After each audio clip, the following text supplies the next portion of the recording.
Kotoko mame ni picture na yenni ne ho komo kakra na ya de nsem bia tudwa about Ghana ye renovation works ekoso ewo various sports facilities no na yentie ne nsem a yaw ampofo ankra ede atudwa.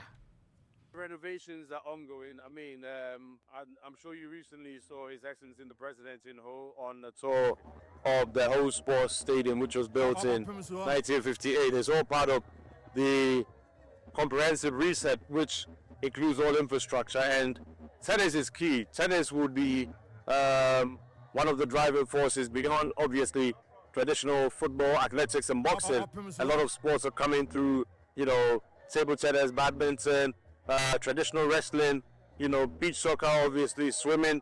They're all doing great, but we need to also provide the infrastructure and the technical know-how, capacity building. So the infrastructure is important, but the drive and the vision of the King, of President Mahama, is all part of it, and we need to push and also call corporate Ghana to come on board and to support. It's got to be very aggressive, and if we have to set an agenda, you know, the media is always accused of setting negative agenda, but I think this is one agenda the media to jump on, grab it and run with it as a very positive agenda to boost our sports and infrastructure, capacity building, technical know-how, the education of... Okay, way I am sama Mr. Yampofwanka ede atudwana osa koso we na obisan sem trofo a Zuba eka ho se yakokọ World Cup ahodo no bebre na sika no adenti na yentumi ensi a world class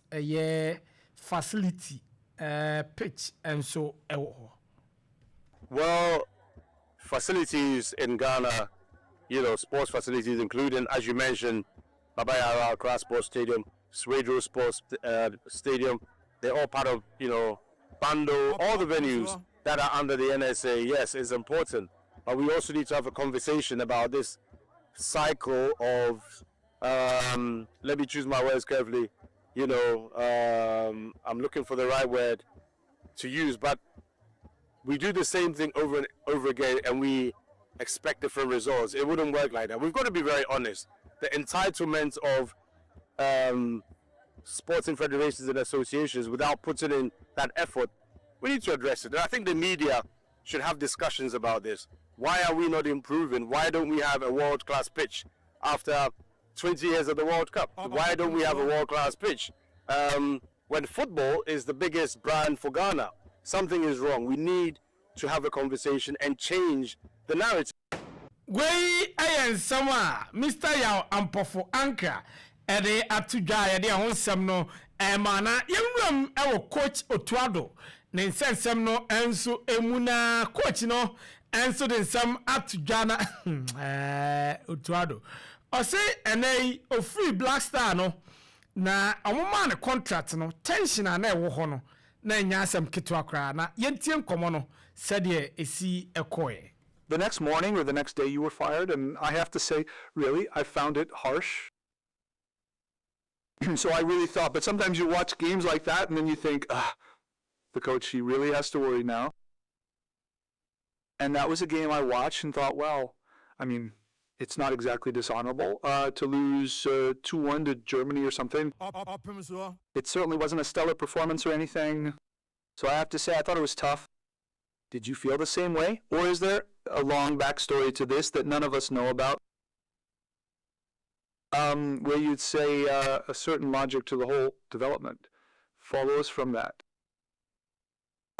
Yeah. Honestly, I don't think I've ever been given a reason to this day. And to be honest, I didn't ask. I was there for 2 years as coach in Ghana. There was naturally a lot of material for discussion between me and our association president, but also the board. And it felt like I could have been fired after just a month.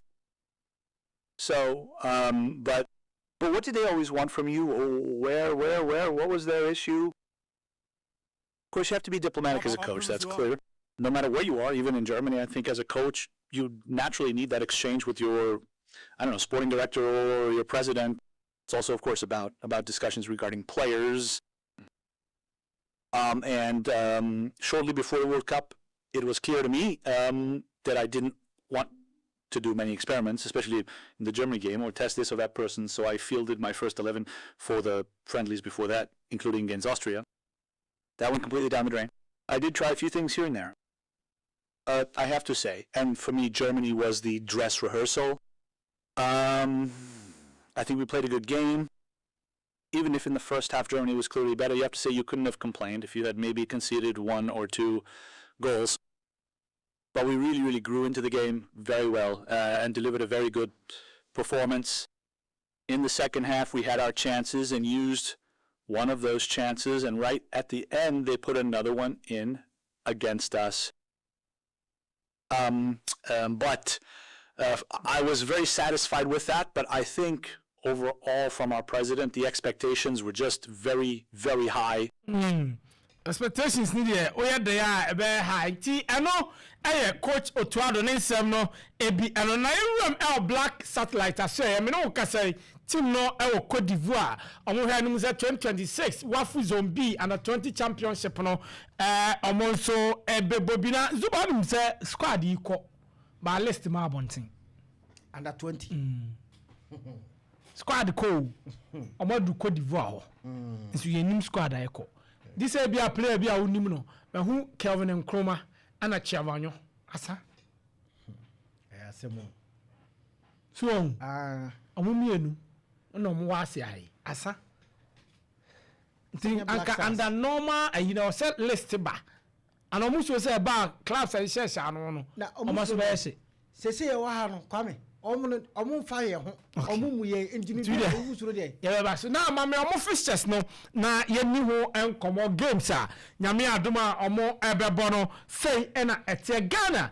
ye Nigeria ebebo nyame adoma 27th July 2 p.m.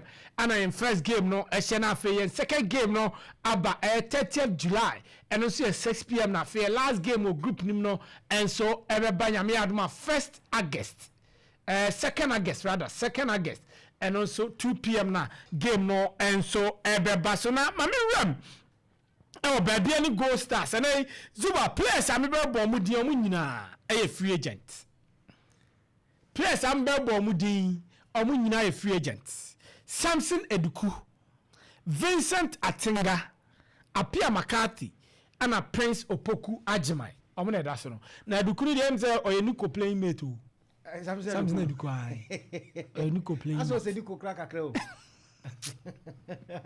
oya de o musisire no o crack ba eti players egusi nyina free agent and they are more teams into teams no mon kona Prince Opoku Ajimai striker Apia McCarthy midfielder Samson Eduku striker and Vincent Atinga and also a defender one my idea one sem no mama me wemo hat to folk and send some nim ekaka and na players no omo medicals den ya one sem no ma na general manager hat to folk you were Julius Ehuna and also any players no ebi mo contractor wu no I started di nkoma na sem da eba and say Kelvin Osesibe say player no ya gia tuwa ne sa sentinel na flyer no minim say wadwen aba so sa player ne contract I expired impossible create me possible Ghana ha o kan si say me kan si say flyer no mo de na ye no enye la bia sa flyer say enye la bia okay ana we are hoping say abante be ja tu no wasi because so wa kase say when tu kwan a ohun why also move from us no eno de tia de won sem no ma quickly ma me mo asande koroko bobo ko no afa ne ase na ni nkomo na Zuba eno kan imano lantwi asem antwi enei omama no lete o ma chirechirim de nti a team na resume na o mae yeah now players me enu a omo so enyan start training with Asante Kotoko Inusa Adams mamini picture no na player or camp na enenam say oni camp unse say menzo mu niam na omo ye no professionalism na ye adwuma na time ana wo say players ne baba medicals no Inus Adams wama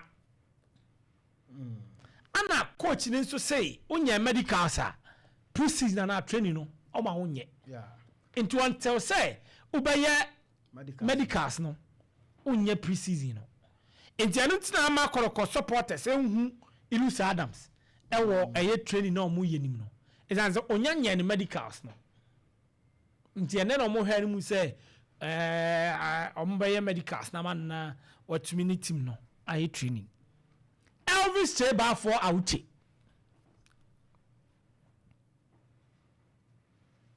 Kumasi boys na aso mbebo Kotoko mtimi omode omo na aye omo na aye who's a player obo inter me hu pa say video shoot ni nam me hu pa team yes Monday na Kotoko resume here Tuesday no o camp wo any coach ni kodi di nkomo ade chi Wednesday no obo inter club inter hwan ti Elvis Cheba for enso assistance oni Kotoko camp nti eno de tie eno no si aka no 1 year contract onso kra ball no buy no kra wo enfa o buy kra enfa nkura sabe hwe no ya de enfa o buy no ball no kra wo nya de Elvis Cheba for na ne enim no dadaada no nya enie bedi dimudi hu a se ne se nya nkobo bie na Kotoko so ni abre Vision FC niko me kai me Vision game me no na was stadium na small boy bi no nam finfi o me shark agete so a o captain no Kotoko ni abre na coach no I request for the videos think like why I no request for videos o se kwame o ni soil ni mutinu wan hwe games ni bi ntino the only way I bet me dey ahwe ano eye for players are we good I request video no cry na at least obehu glimpses kakra o my bet me abo say I request for Abrante any videos ntino eno ye de na de me di wie ne ye you kai Evans Osewusu left back na asem ye mmobo like say o free agent say Kaila last season kram nim so obo game pa pa o jina 3 ho pa Evans there be no jina obo 3 or pretty free always need to say o wa do jam finyina 3 ho na no aba na odi ko wem Samates no obo Samates me kai me Nicolas so obo we oh no oh yeah or pretty free wins wa pretty free wins wa it remember na Kotoko ani abread na chi din je say o a free agent is a free agent Kaila last season and man tin kan yi kura o da bi ball no kra want me amobi so o pride na no oba so o pro Samates so ana na ne ho to ne ba so intino e ha adwene Evans Osewusu ene o free agent intino o petim nti se o team bi na se wo de be mana ye anti eno e de tie de ho sem no e ma o jumade nsatakra mame